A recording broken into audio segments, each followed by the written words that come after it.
السلام علیکم۔ نماز دین اسلام کا سب سے اہم ستون ہے۔ رسول اللہ صلی اللہ علیہ وآلہ وسلم نے فرمایا، نماز دین کا ستون ہے۔ جس نے اسے قائم کیا اس نے دین کو قائم کیا، اور جس نے اسے چھوڑ دیا اس نے دین کو ڈھایا۔ اللہ تعالیٰ قرآن میں فرماتے ہیں، نماز بے حیائی اور برے کاموں سے روکتی ہے۔ سورۃ العنکبوت 45۔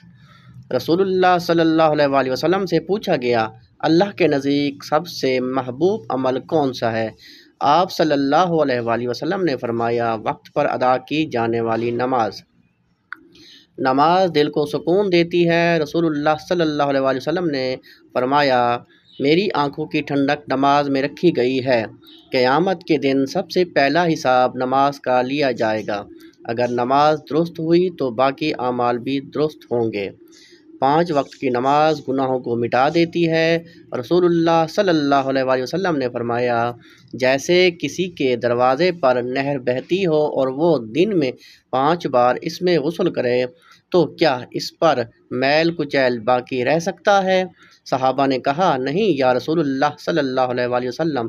آپ صلی اللہ علیہ وآلہ وسلم نے فرمایا، یہی مثال 5 نمازوں کی ہے، اللہ ان کے ذریعے گناہوں کو مٹا دیتا ہے۔ لہٰذا نماز صرف فرض نہیں بلکہ کامیابی اور جنت کی کنجی ہے۔